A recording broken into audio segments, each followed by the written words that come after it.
भैया बहनों, अब हम पढ़ेंगे इस वीडियो में उत्पाद मिश्र, ब्रांड, लेबल एवं पैकेजिंग। ठीक है, तो अभी सबसे पहले हम उत्पाद मिश्र पढ़ते हैं। प्रोडक्ट मिक्स, आशय मीनिंग।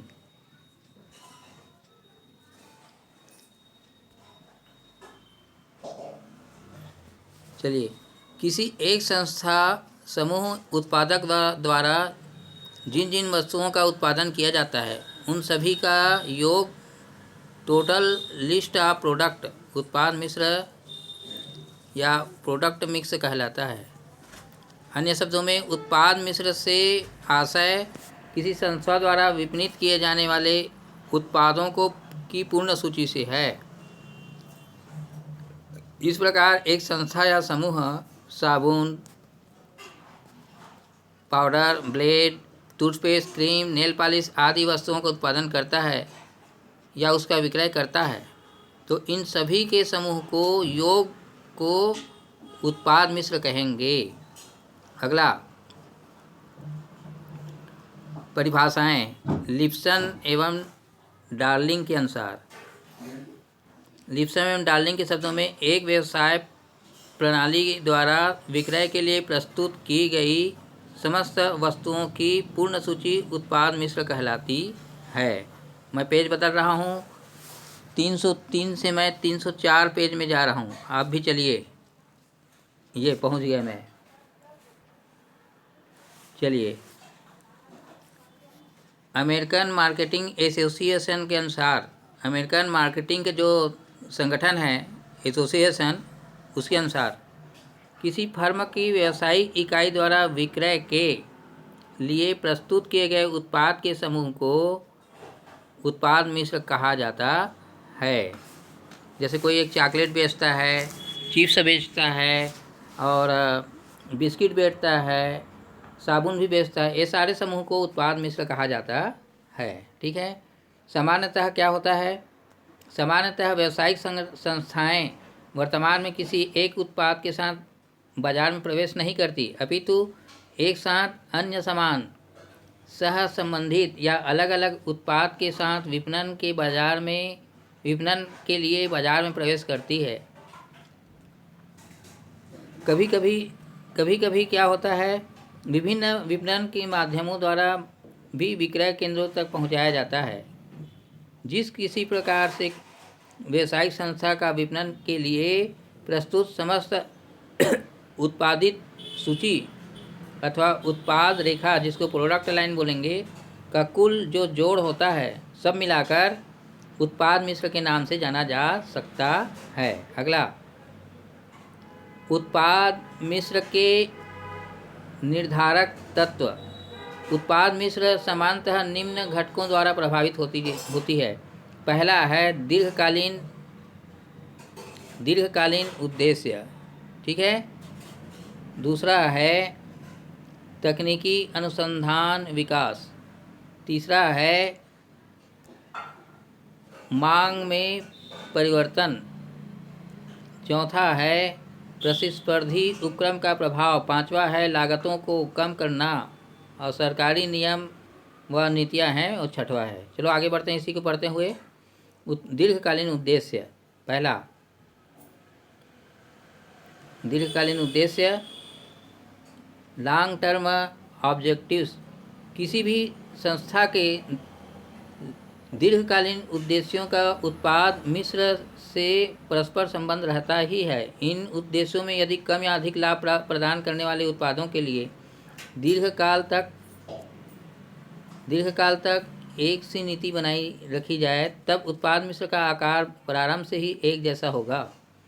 जबकि कम लाभ देने वाले उत्पादों को विपणन से हटाया जाना आवश्यक होगा, तब उत्पाद मिश्र का आकार छोटा होता जाएगा। अतः उत्पाद मिश्र के आकार के निर्धारण को संस्था के दीर्घकालीन उद्देश्य प्रभावित करते हैं। दूसरा, तकनीकी अनुसंधान एवं विकास। टेक्निकल रिसर्च एवं डेवलपमेंट। तकनीकी अनुसंधान एवं विकास के वैज्ञानिक खोजों के कारण प्रतिदिन एक नया उत्पाद बाजार में प्रवेश करता ही है। अतः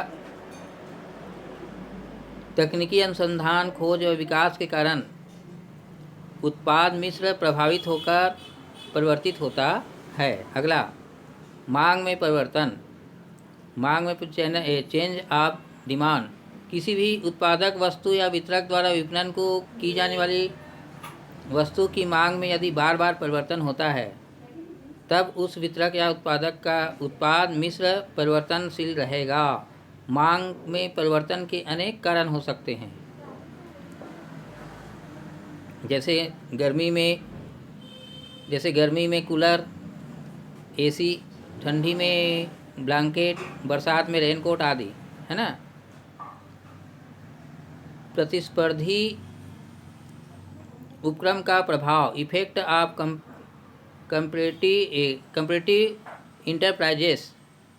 अन्य प्रतिस्पर्धी समकक्ष उपक्रम का उत्पाद मिश्र यदि परिवर्तित किया जाता है, तब उसका प्रभाव दूसरे उपक्रम यानी व्यवसाय पर भी पड़ता है। अर्थात प्रतियोगिता में परस्पर प्रतियोगी उपक्रम की नीतियों को भी ध्यान में रखना आवश्यक होता है। इसका मतलब, जैसे मैंने टीवी में आजकल रिमोट सिस्टम कर दिया, तो सारे टीवी जो है पहले बटन से चालू होते थे, उनको दबाव आ गया कि हम भी अब रिमोट सिस्टम से चालू करने वाला टीवी बनाएं। शुरू में आजकल मोबाइल से कनेक्ट होने वाला वो टीवी आ गया है, स्मार्ट टीवी। तो स्मार्ट टीवी सारे कंपनी जो पुराने बनाते थे उसमें भी दबाव आ गया कि हम भी ऐसा बनाएं। तो ये कंपटीशन का भाव है, और यही कंपटीशन को प्रतिस्पर्धी उपक्रम का प्रभाव बोलते हैं। एक कंपनी कहीं चेंज करता है तो सारे कंपनी अपने अपने जो उत्पादन होता है उसमें चेंज करते हैं। दूसरा, लागतों को कम करना, रिड्यूसिंग द कास्ट। उत्पादन एवं वितरण की लागतों में कमी करना प्रत्येक उपक्रम का प्राथमिक लक्ष्य होता है। सब अपने अपने माल को कम से कम कीमत में रखें ताकि ज़्यादा से ज़्यादा बिके, ऐसा टेक्निकल अपना रहे हैं, जिसकी पूर्ति के लिए कभी कभी वह उत्पाद मिश्र करते रहता है, वस्तुओं को निर्माण को बदलते रहता है, उसमें क्वालिटी चेंज करते रहता है। जैसे पहले फैशन प्लस आई हीरो कंपनी में, उसके बाद अब आ गया फैशन प्रो, उसके बाद एक्स फैशन प्रो, ऐसा आ गया है। तो ऐसे से बदलते रहते हैं। ठीक, आगे, सरकारी नियम और नीतियाँ, government rules and politics. Government rules and policies. सरकारी नीतियों एवं नियमों के कारण भी अनेक बार उत्पाद मिश्र में परिवर्तन करना पड़ता है। जैसे सैन्य या सुरक्षा तथा जन स्वास्थ्य से संबंधित मामलों में सरकार स्वयं अपने नियंत्रण में उत्पादन करती है। कुछ ही व्यावसायिक नीतियों, ब्रांडिंग, पैकेजिंग अन्य नियमों के प्रभावशील हो जाने या उदार हो जाने से उत्पाद मिश्र में परिवर्तन करना अपरिहार्य हो जाता है। अगले वीडियो में हम ब्रांडिंग और पहचान चिन्ह पढ़ेंगे, ऐसा है ना। ठीक है, चलिए आज के लिए, अभी के लिए इतना ही।